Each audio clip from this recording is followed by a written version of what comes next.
Bonjour à tous, bienvenue dans Succès Startup, votre magazine consacré aux jeunes entrepreneurs congolais. Ils sont partout, dans les banques, dans les négoces des matières premières, dans les compagnies aériennes. Eux, ce sont les traders. Ils achètent et vendent sur les marchés financiers pour parfois protéger leurs clients des risques potentiels, mais dans la plupart des cas, pour maximiser les profits. Le trading, les traders, qui est-il exactement et que fait-il? Quelle est sa mission? Eh bien, c'est l'objet de notre émission d'aujourd'hui. Bienvenue à tous. Bienvenue une fois de plus dans votre magazine et pour parler justement de ce sujet consacré à cette activité, le trading. Nous sommes aujourd'hui dans les locaux des Wealth Market, une entreprise qui œuvre dans ce domaine ici dans la ville de Lubumbashi en République démocratique du Congo. Et pour en parler, nous sommes avec nous sur ce plateau Josh Ntita et Joël Kabamba. Messieurs, bonjour et bienvenue. Bonjour, Monsieur Patrick. Merci beaucoup de nous avoir accepté, de nous avoir accueillis ici dans vos locaux des Wealth Market pour parler évidemment de ces sujets très capitaux consacrés au trading. Josh Ntita, je rappelle, vous êtes fondateur des Wealth Market. Joël Kabamba, vous êtes cofondateur de cette entreprise. Alors, pour commencer, pour tous les téléspectateurs qui nous regardent en ce moment partout en RDC, dites-nous, c'est quoi le métier de trader? Qui est-il exactement? Parlons des traders, ça semble un peu plus complexe, mais si on peut mieux comprendre, un trader, c'est un commerçant. Un trader, c'est un commerçant qui négocie sur les marchés financiers. Donc, son objectif ou sa mission est d'acheter et de vendre sur les marchés financiers et de fixer des objectifs de gains journaliers. Et justement, Joël Kabamba, ça veut dire que votre mission principale en tant que trader, c'est finalement de faire fructifier les revenus de vos clients, c'est ça? Exactement. La mission première du trader, c'est d'acheter ou de vendre. Et pour arriver à acheter ou vendre, le trader doit passer par analyser le marché, comprendre les marchés et c'est décider à quel moment il doit acheter ou vendre. Et pour nous, chez nous, la mission de Wealth Market se situe aussi à ces niveaux-là. Donc, nous achetons ou nous vendons, ça dépend des instruments financiers sur lesquels nous pouvons négocier. Et ça dépend aussi des jours. On ne négocie pas sur tous les instruments au même moment ou on ne se focalise pas sur une seule chose. Le marché, il évolue, il change et le trader, il est là pour s'adapter. Merci. Justement, nous allons parler de toutes ces questions techniques. Josh Ntita, est-ce que devenir trader en République démocratique du Congo, on va dire dans le monde en général, doit-on avoir un background professionnel ou académique précis dans un domaine quelconque pour se prétendre à ces métiers des traders? Si je peux aller droit au but, je pense que non. Devenir trader, pour devenir trader, on a d'abord besoin d'être impliqué, d'avoir la volonté et d'apprendre encore et encore. En fait, tout se cache dans l'apprentissage. Si on est prêt à apprendre et on aime les métiers, on peut devenir trader, qui qu'on soit. Même sans diplôme d'État, même sans diplôme d'université, on peut devenir trader et gagner sa vie. C'est comme Joël l'a dit, un trader, c'est un commerçant, ça veut dire n'importe qui peut devenir trader. Ouais, il est un peu comme un libéral. Parce que quand on va en bourse, il y a plusieurs matières. On travaille sur plusieurs marchés. Donc, il va déterminer les marchés sur lesquels il se sentira à l'aise. Ça peut être les forex, ça peut être le marché des matières premières, ça peut être les marchés d'indices ou les marchés d'actions. Donc, ça dépendra de lui, de ce qu'il voudra. Et justement, sur cette question, nous y reviendrons. Et justement, d'où est venue évidemment l'idée de mettre en place cette structure de Wealth Market? D'où est venue l'idée là de mettre cette structure ici en RDC, étant donné que c'est un business, on va dire, à l'occidental? D'abord, quand j'étais en train d'apprendre le trading, c'était en Afrique du Sud, je me suis rendu compte que beaucoup de jeunes et beaucoup de personnes dans ces pays-là s'intéressaient au trading et gagnaient leur vie. Certains réalisaient leurs rêves en investissant en bourse. Alors moi, j'ai appris et à un certain moment, je me suis senti capable au fait, d'entrer sur ces marchés et de faire des gains. C'est à ce moment-là que je me suis dit, ce secteur est mal connu au pays. Beaucoup de gens l'ignorent. Et il y a beaucoup de jeunes aujourd'hui qui finissent leurs études, ils restent à la maison. Certains finissent leurs études, ils préfèrent aller commencer un petit business. Beaucoup sont cambistes, nous les savons. Alors, je me suis dit que si je prenais ma connaissance et que je l'amenais, je pourrais aider plus d'une personne dans mon pays. D'abord, la mission de Wealth Market est d'aider. Alors, je me suis aussi dit, si nous pouvons être rentables, notre expertise et notre expérience peut aider plus d'une personne aussi. Donc, si moi je suis bon trader et je réalise des profits conséquents, je peux faire fructifier mon argent et aussi de l'argent de l'autre, des autres personnes. Alors, on nous sommes dit que voilà, on peut mettre sur place une structure qui va donner en fait une raison à ces personnes qui gagnent de l'argent chaque jour, qui ne savent pas dans quoi investir cet argent. Parce que beaucoup de personnes gagnent de l'argent pour dépenser. Et si nous sommes là, c'est pour dire à ces personnes que vous pouvez gagner de l'argent, investir, oui, et dépenser cet argent travaille pour vous. cet argent. Alors, la mission des Wealth Markets, c'est d'offrir l'expertise, la connaissance et l'expérience au service des autres. Donc, nous avons l'expérience et nous avons pour mission fructifier votre argent et vous enseigner aussi. Parce que nous avons l'académie, comme vous voyez derrière moi. Donc, il y a des jeunes qui n'ont rien à faire. Donc, il a fini les études, il reste chez lui. Alors, au lieu de rester chez lui à la maison, nous proposons un service de formation ici. Donc, il peut suivre une formation dans 45 jours et devenir lui-même trader. Donc, pour dire que vous ne pouvez pas qu'investir chez Wealth Market, vous-même, vous pouvez apprendre et peut-être un jour développer aussi une entreprise qui opère dans les secteurs. Et justement, en Afrique du Sud, vous avez appris le trading. C'est dans une université ou une formation ordinaire? J'ai suivi une formation dans une institution des formations au trading qui est Global Forex Institute de l'Afrique du Sud. Mais au début, j'avais commencé par faire mes propres recherches. Quand j'ai avancé, j'ai compris que j'avais besoin d'un mentor. Et c'est là que j'ai pris la décision d'aller chercher une institution qui proposait en fait des formations dans les domaines. Enfin, j'ai continué comme ça. Et après, j'ai reçu mon brevet. Et voilà, aujourd'hui, je suis trader rentable. Tout à fait. Alors, Joël Kabamba, on le sait, lorsqu'on se rend dans le monde occidental, en France en particulier, le trading ou le trader c'est un métier mal étiqueté. Les gens les apparentent on va dire, aux gens qui font de l'auto, qui bouffent de l'argent, aux personnes qui viennent miser évidemment sur cela. Et alors, ici à Lubumbashi, quelles raisons vous pouvez donner à une personne qui nous suit en ce moment, quelle raison vous pouvez lui donner à venir placer son argent chez vous? Merci Patrick. C'est vrai que les trading pas seulement à l'international, même ici en RDC, si vous allez sur Facebook, partout, vous verrez que beaucoup présentent les trading comme étant une activité très simple où même avec zéro connaissance, tu peux déjà devenir dans 2 jours, commencer à gagner beaucoup d'argent. Et il y aura même des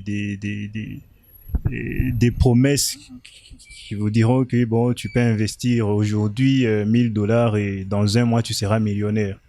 Et ça fait croire à beaucoup de gens que le trading, c'est comme jouer au loto. Parce que jouer au loto, c'est pas vraiment un travail. Donc, c'est de la chance. Donc, tu paies un ticket et puis sur ce ticket-là, il est inscrit 350 millions de dollars et demain, tu es millionnaire. Le trading, ce n'est pas ça. Comme mon partenaire Josh venait de le dire, le trading, c'est un métier. Ça s'apprend. Et pour arriver à monter Wealth Markets, nous ne sommes pas réveillés un matin, on s'est dit, ok, voilà, allons, ouvrons une entreprise de trading. Nous avons commencé par nous former et cette formation nous a pris du temps. Après la formation, nous avons commencé aussi au bas de l'échelle, c'est-à-dire par perdre de l'argent. Et au fur et à mesure, on a atteint un niveau où on peut faire des gros profits. Ça veut dire que lorsqu'on devient trader, c'est impératif de passer par l'étape de la perte de l'argent à un certain moment. Oui, c'est comme quand vous allez à l'école, vous apprenez. Ce n'est pas en sortant de l'université, vous ne sortez pas de l'université expert. Vous avez la connaissance qu'il faut, mais si vous n'appliquez pas cette connaissance, moi je suis de base, je suis informaticien de formation. Donc tu as appris la programmation à l'université. Quand tu quittes la faculté, ça ne veut pas dire que tu es expert en programmation. Si tu n'appliques pas cette connaissance, 1 année, 2 ans, tu seras même, comme on dit, 6 mois en informatique, c'est l'antiquité déjà. Donc, c'est aussi la même chose pour le trading. Quand on apprend, par exemple ici chez nous à Wealth Market, à l'académie, nous avons des gens qui se forment. Notre formation prend 45 jours seulement. Et après les 45 jours, vous avez toutes les connaissances pour savoir comment entrer sur le marché, comment sortir du marché, comment analyser le marché, comment analyser l'information. Vous avez toutes ces informations-là, mais il faut beaucoup de pratiques pour arriver à être rentable. Et un trader qui n'est pas passé par ça, c'est difficile de devenir rentable. Et nous sommes passés par là. Et c'est pourquoi aujourd'hui, nous avons ces kilos de lancer Wealth Market et de proposer à nos clients cette performance que nous sommes en train de proposer. Nous allons d'ailleurs en parler. Donc, en conclusion, le trading, c'est un métier. Ça s'apprend. Le trading, ce n'est pas jouer au loto. L'argent qu'on gagne dans le trading, ce n'est pas de l'argent gratuit. C'est de l'argent pour lequel on travaille beaucoup. C'est des heures et des heures d'analyse, de travail, de concentration, parce qu'on doit analyser beaucoup de choses. L'analyse technique, on doit analyser l'information, on doit analyser beaucoup de choses pour ouvrir ne fût-ce qu'une position. Donc, en définitive, comme M. Josh venait de le dire, c'est un métier et il faut apprendre le trading. Et dès que tu apprends le trading, demain, tu peux devenir millionnaire comme tu veux, mais on ne devient pas millionnaire du jour au lendemain. Et justement, c'est un processus. C'est ce terme-là de trading est une profession associée à de la richesse. On est trader, on est millionnaire. Josh Ntita, est-ce que, parce qu'il y a ces gens qui disent que le trading, c'est finalement inciter la population à de l'argent facile. Qu'en pensez-vous de cette opinion-là? Je pense que la plupart des gens qui pensent ainsi sont des personnes qui tombent souvent sur des vidéos sur YouTube où on fait croire aux gens qu'il est possible de commencer un jour les trading et après une semaine, c'est possible de commencer les trading avec $100 et devenir millionnaire dans une année. Ce qui n'est pas vrai, je vous dirais. Parce que, par exemple, moi au début, quand je me présentais en tant que trader, les gens me disaient que tu es trader, mais où est ta Lamborghini? Vous voyez? Devenir riche, même dans d'autres métiers là qu'on peut faire, devenir riche, c'est un processus. Moi, je dis souvent que pour gagner $1 million, on a besoin de gagner $1, 1 million de fois. Vous voyez? Donc, tout se cache dans la patience. Ça dépend aussi du capital. Il y a une personne qui peut venir là vous brandir ses millions, alors qu'il a débuté le trading avec 20 millions. Et s'il vous dit qu'il a gagné 60, 100 millions dans une année, c'est possible. Pourquoi? Il a commencé avec un capital déjà élevé. Alors, une personne qui commence avec $500 ne peut pas penser de la même façon que cette personne qui commence, en fait, les business avec 10 millions. Vous voyez? Alors, les gens qui pensent que le trading, c'est la facilité, sont des gens qui sont accrochés devant leur écran à suivre ce que les autres disent. Mais moi, je peux vous dire que le trading, c'est un métier qui demande plus de concentration. D'ailleurs, en trading, on n'a pas besoin d'un quotient intellectuel ou bien des connaissances élevées. Mais en trading, on a besoin d'une intelligence émotionnelle. Donc, pour vous dire que quand on est trader, c'est notre psychologie qui est exposée à tout moment.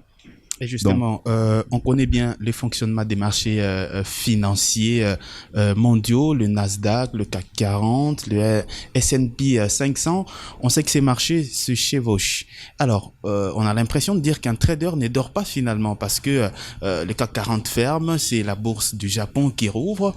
Comment se présente une journée type d'un trader comme vous l'êtes? Donc, un trader doit d'abord avoir la notion des temps. Quand on dit que la bourse de New York, nous avons d'abord 4 bourses. nous avons la bourse de New York, nous avons la bourse de Londres, nous avons la bourse de Paris et nous avons la bourse de Sydney. Alors, comment est-ce qu'un trader peut organiser son temps par rapport à l'ouverture de ces bourses-là? Par exemple, pour celui qui fait du Forex, les Forex, vous le savez bien, c'est un marché qui est opérationnel 24 heures sur 24 et 5 jours sur 7. Alors, la personne qui négocie sur les Forex doit au moins savoir à quel moment est-ce qu'il y a plus de mouvements sur les marchés. Quel est le moment le plus volatile dans la journée pour un trader? Et nous savons qu'il y a ces sessions qui se surpassent. Par exemple, quand la bourse de New York ouvre, ici chez nous, nous sommes 13h30, que la bourse de New York ouvre. Alors, un trader doit d'abord se fixer d'objectifs. Parce qu'on dit aussi qu'un trader, c'est celui qui est libre. Un trader, c'est celui qui peut travailler de partout et c'est celui qui peut tracer son programme par rapport à son travail ou bien qui peut se donner une horaire de travail par rapport à ses occupations.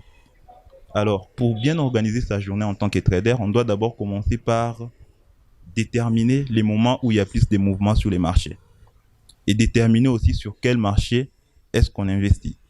Par exemple, pour une personne qui préfère profiter des opportunités sur les marchés européens et les marchés américains, il choisira bien la période entre 14h et 18h.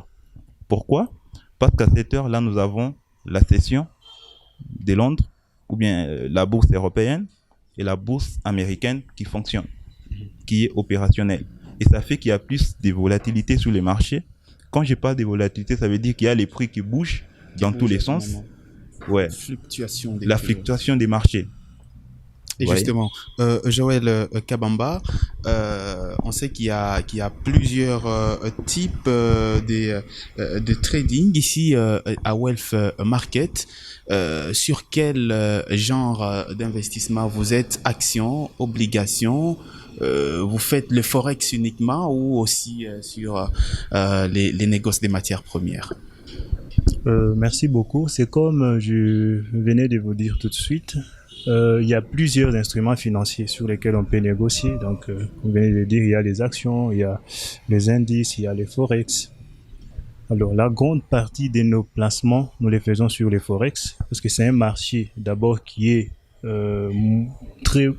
je dirais, moins risqué par rapport aux actions, qui peuvent avoir des éléments extérieurs et qui peuvent être influencés par les éléments extérieurs.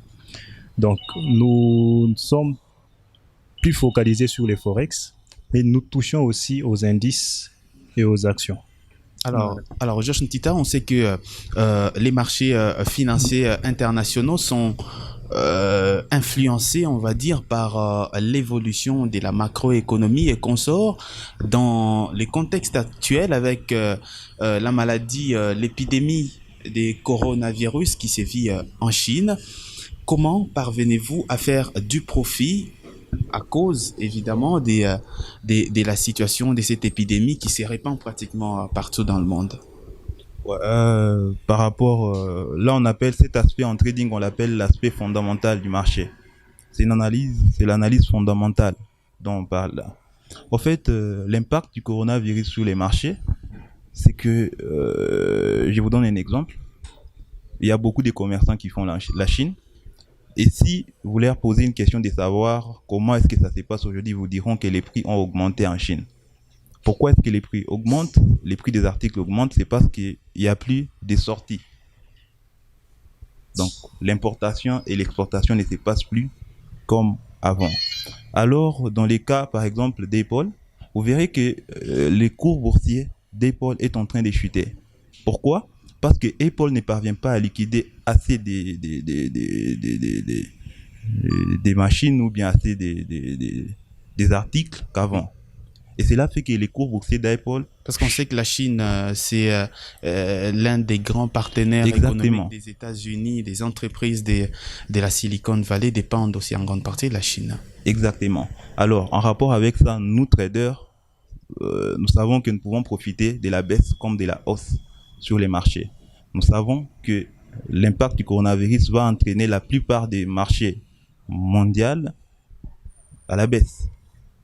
Ce qui veut dire que la bourse de New York va chuter, la bourse de Sydney et la bourse de Tokyo aussi. va chuter. Est-ce que Alors, nous, et justement, Joël Kabamba, est-ce que avec ces effets, cet effet coronavirus, vous ne craignez pas, on va dire, une crise, le krach boursier, comme on dit, comme ce qui s'est passé entre 2007 et 2008, qui a entraîné une crise mondiale, le krach boursier, et c'était la catastrophe à travers le monde. Vous ne craignez pas ça? Je dirais qu'actuellement, il y a plusieurs experts qui envisagent cette possibilité.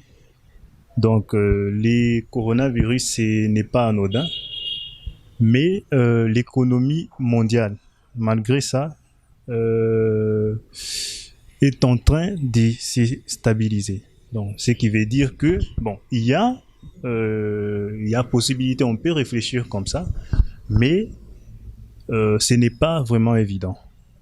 Donc, ce qui veut dire que, comme M. Josh venait de vous dire, un trader, il ne profite pas seulement de la hausse. Que le cours du marché soit à la hausse, soit à la baisse, il y a toujours des gains à faire. Donc, quand un autre trader perd, l'autre est en train de gagner. Donc, quand Apple est en train de chuter, nous, on vend les actions d'Apple. Parce qu'il y a plus de marge à faire en gagnant puisque qu'en l'achetant. Donc, peu importe la tendance du marché, tout dépend de la position que vous prenez. Soit vous vendez, soit vous achetez. Voilà. Et justement, sur quoi ici à Wealth Market, vous en tant que trader, sur quoi vous vous appuyez pour prendre une position sur le marché en cas de baisse ou d'une tendance haussière, sur les news trading ou l'environnement macroéconomique ou encore, on va dire, l'analyse technique, comme vous l'appelez dans vos jargons, avec le fameux RSI? Alors, pour prendre une position, par rapport à un indice, à une paire de devises et à une action d'une entreprise, on part de beaucoup de facteurs. Il y a beaucoup de facteurs qui entrent en jeu. Par exemple. Et plus vous éliminez les facteurs, plus la probabilité que votre analyse tienne est grande. Je m'explique. Par exemple, je vais analyser une paire de devises. Je commence par analyser l'aspect technique de cette paire de devises-là. Il y a des indicateurs, il y a la psychologie du marché qui me permet de savoir si cette paire de devises va continuer la hausse ou soit elle va baisser. Donc il y a plusieurs aspects qu'on tient en compte par rapport à ça, mais il n'y a pas que l'aspect technique qui compte. Il y a aussi l'aspect fondamental qui compte. L'aspect fondamental, c'est l'information. L'évolution de l'actualité mondiale. L'évolution de l'actualité. C'est pourquoi, ici à Wealth Market, notre journée commence par l'information. Quand on arrive au bureau, la première chose qu'on fait, c'est on s'informe sur l'instrument financier sur lequel nous sommes en train de négocier pendant cette période-là. Par exemple, si c'est sur la livre sterling, nous nous informons sur l'économie anglaise, nous nous informons sur l'économie européenne. Et c'est par rapport à tous ces aspects-là qu'on va maintenant se décider de prendre une position. Donc, nous analysons techniquement et nous tenons aussi compte de l'aspect fondamental, donc qui est l'information. Et quand on met tout ça ensemble, on peut, avec une forte probabilité, se décider soit d'acheter, soit de vendre. Et c'est en achetant ou en vendant que nous faisons des profits. Et c'est ces profits-là que nous proposons aux clients qui investissent chez Wealth Market. Et justement, Josh Ntita, dans votre métier de trader, il y a ce que vous appelez le scalping. C'est quoi exactement? Quand on parle du scalping, c'est un style de trading qui consiste à investir sur des courts durées, sur des courts time frame, c'est-à-dire des courtes périodes. On peut investir pour 5 secondes, pour 1 minute, voire 5 minutes. Donc, avec les scalping, on prend des positions aller-retour sur une même tendance. On n'a pas à attendre, analyser et trouver l'essence du marché, mais avec les scalping, on trade l'action du prix. Donc, quand on se retrouve sur un graphique, on entre sur les marchés, On fait 5 secondes, on sort. Et on s'en fout des bénéfices. Donc, 5 on vise- secondes, vous gagnez quoi dans 5 secondes? C'est infiniment petit. Ouais. C'est pour cela que le scalping est classé dans les styles de trading les plus risqués. Pourquoi? Parce que là, on investit plus, on s'expose plus et on vise des petits objectifs. Par exemple, je vais parler des pips. Parce que quand on gagne en trading, c'est en termes de pips. En scalping, on vise des objectifs comme 5 pips, 10 pips, ainsi de suite, voire 1 pips. Alors, quand on investit moins, ça influence aussi la conversion de ces pips en bénéfices. Par exemple, quand je suis en train de gérer 100 000 $, j'ouvre une taille de lot conséquente, je vais faire un revenu de 100 $ par pips. Vous voyez? Maintenant, quand je suis en train... Qu'est-ce que cela veut dire? Parce qu'il y a des téléspectateurs qui comprennent Exactement. pas du Donc, tout les pips, les termes. c'est la variation de la cotation d'une paire de devises ou d'une action en bourse. Le fait que les prix augmentent ou diminuent, on appelle ça les pips, cette différence. Par exemple, à ces moments précis, le prix du franc congolais est à 100 et à 1600, je suppose, et à 1600. Et demain, le prix bascule à 1700. En trading, on dit que la paire dollar-franc congolais a gagné autant de pips. Maintenant, pour parler d'argent, ça dépend maintenant de combien est-ce qu'on investit. Vous voyez? Pour un capital donné, il y a aussi un montant qu'on investit et on gagne en termes les pips. Donc, on convertit les pips en termes d'argent conséquemment au capital qu'on investit. J'étais en train de dire que pour une personne qui a investi 100 000 $, il peut facilement gagner 100 $ par pips. Vous voyez? Mais en scalpant, il va augmenter son investissement pour gagner 500 $ par pips. Là, il s'expose plus. Vous voyez? Un scalper a la facilité de gagner 100% de son investissement par mois. Mais s'il ne maîtrise pas aussi les domaines, il peut aussi tout perdre dans un mois. C'est ça justement le risque. Joël Kabamba, on le sait, il y a beaucoup d'horizons d'investissement. On vient de parler du scalping.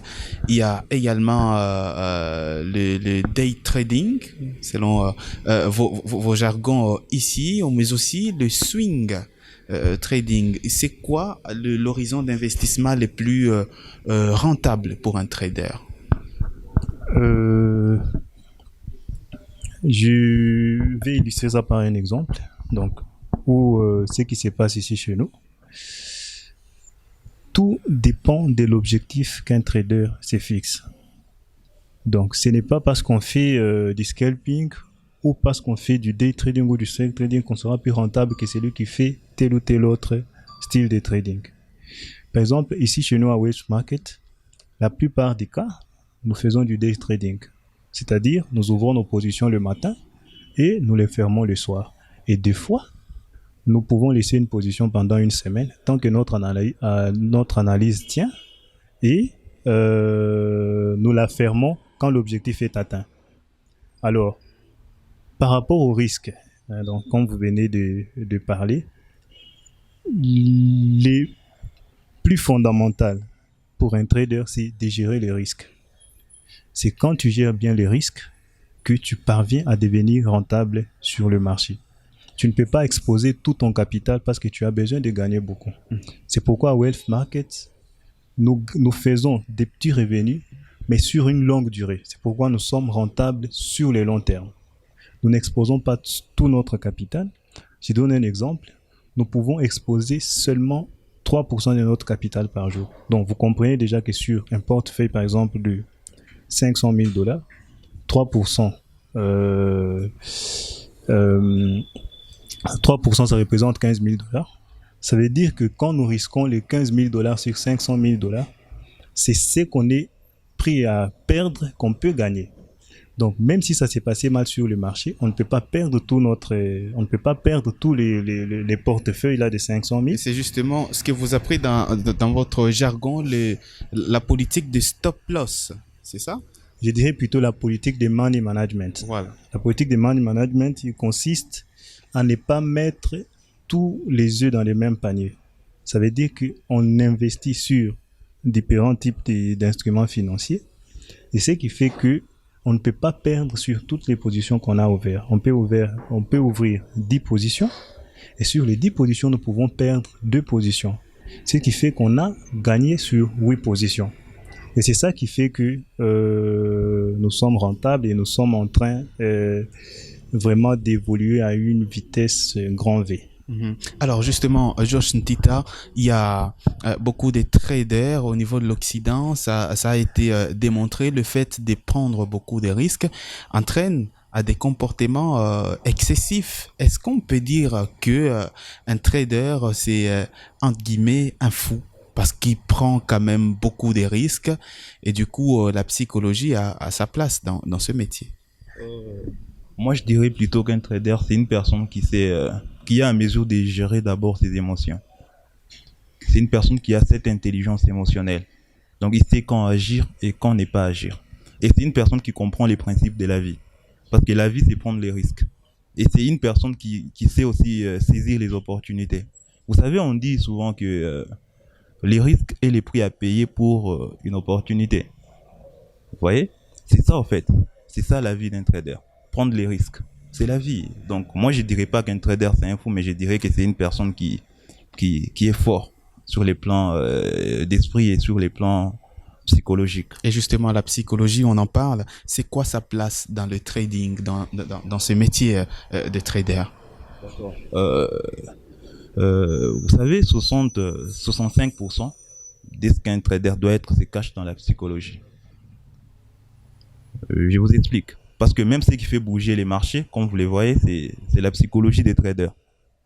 En quoi est-ce que cette psychologie influence les positions, influence les gains ou les pertes d'un trader? Par exemple, un trader qui perd, une personne qui ne sait pas gérer ses émotions, quand il perd les contrôles, il stresse. Vous voyez? Et quand on stresse, d'habitude, on a du mal à prendre une décision. Vous voyez? Et c'est là que ça devient compliqué. Parce qu'un trader doit toujours prendre une décision quand il est sûr et qu'il a analysé tous les facteurs possibles pouvant lui permettre de prendre cette décision. Et déjà, quand on stresse, c'est sûr qu'on va prendre des décisions qu'on ne maîtrise pas. On va prendre des décisions basées sur des arguments erronés. Et justement, et cette psychologie a de l'impact quand on perd et quand on gagne. Quand une personne gagne aussi, il y a beaucoup de personnes qui commencent le trading avec les gains et finissent en train de perdre. Ça s'appelle l'excès de confiance. Parce que quand un trader commence, il ouvre son premier trade, ça passe, il gagne. Il ouvre son deuxième trade, ça passe, il gagne. Il ouvre son troisième trade, ça passe, il gagne. Fin de compte, il va finir par se croire invincible par les marchés. Alors que sur les marchés, les traders ont pour mission de suivre ce qui se passe sur les marchés.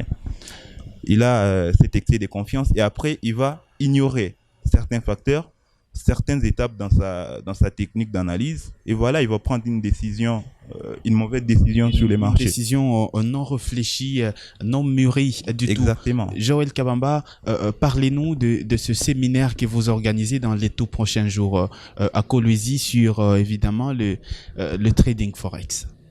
Alors, comme vous l'avez appris dernièrement, nous avons organisé un séminaire, c'était le 1er février passé. D'abord, le but des séminaires que nous organisons, c'est de démocratiser le trading. Et par démocratiser le trading, je comprends, nous voulons vulgariser le trading. Parce que nos séminaires, nous dépensons certes beaucoup d'argent pour les organiser, mais ils ne sont pas payants, c'est gratuit. Tout le monde peut venir à nos séminaires, tout le monde peut participer sans payer un seul rond. Et pourquoi nous faisons ça? C'est pour que l'information atteigne tout le monde. C'est pour que tout le monde, que chacun puisse être au courant que le trading, c'est un métier. C'est vrai, on peut gagner sa vie avec. On peut devenir libre financièrement avec le trading. Et le premier, nous étions ici à Lubumbashi au Pullman. Et le 14, donc le samedi 14 mars, nous serons aussi à Kolwezi pour un grand séminaire que nous allons organiser à Moon Palace Hotel. Et ce séminaire-là encore, il est gratuit. Donc, il n'est pas payant. Nous invitons d'ailleurs tous ceux qui sont intéressés de venir écouter par eux-mêmes. Parce qu'il y a beaucoup de gens qui ont lu sur Internet. Aujourd'hui, beaucoup de gens considèrent que le trading, c'est de l'arnaque. Pourquoi? Parce qu'il a eu la mauvaise information et qu'il a mis son argent au mauvais endroit et que ça s'est mal passé. Ce n'est pas sa faute. Mais il a juste eu la mauvaise information. Et cette mauvaise information l'amène à croire que le trading, c'est quelque chose là. De l'arnaque. Voilà. Donc, nous organisons des séminaires gratuitement. Nous invitons tout le monde. C'est une invitation cordiale à venir participer, comprendre comment est-ce que ça marche, comment nous faisons, comment nous arrivons à gagner de l'argent, comment eux, ils peuvent profiter de l'opportunité qu'offre Wealth Market. Puisqu'en dehors des séminaires, Wealth Market a une valeur ajoutée. La valeur ajoutée que Wealth Market apporte à la population, c'est de prendre les risques à leur place. Donc, une personne qui te dit que le trading n'est pas risqué, c'est un voleur. Il veut juste avoir ton argent. Le trading, c'est un des domaines les plus risqués dans les domaines du business. Et la valeur ajoutée que Wealth Market est pour la population, pour toi Patrick, la valeur ajoutée que Wealth Market a pour toi, c'est que Wealth Market prend les risques à ta place. Pourquoi? Parce que Wealth Market a l'expertise, Wealth Market a l'expérience, Wealth Market a des traders qui sont très rentables et qui sont prêts à prendre les risques pour toi. Et ça veut dire que si toi tu ne connais pas les trading, tu n'as pas le temps d'apprendre les trading, tu ne veux pas passer par tout ce que Josh a dit, mon partenaire venait de dire, la perte et qu'on sort. Wealth Market prend ta place, il prend les risques à ta place et à la fin de chaque échéance, tu as tes dividendes. Et justement, Josh Ntita, rapidement, on va terminer par là. Qu'est-ce que ça vous fait de vous retrouver devant des centaines de jeunes à parler de trading forex, comme cela était d'ailleurs le cas. C'était le 1er février dernier au Pullman Caravia.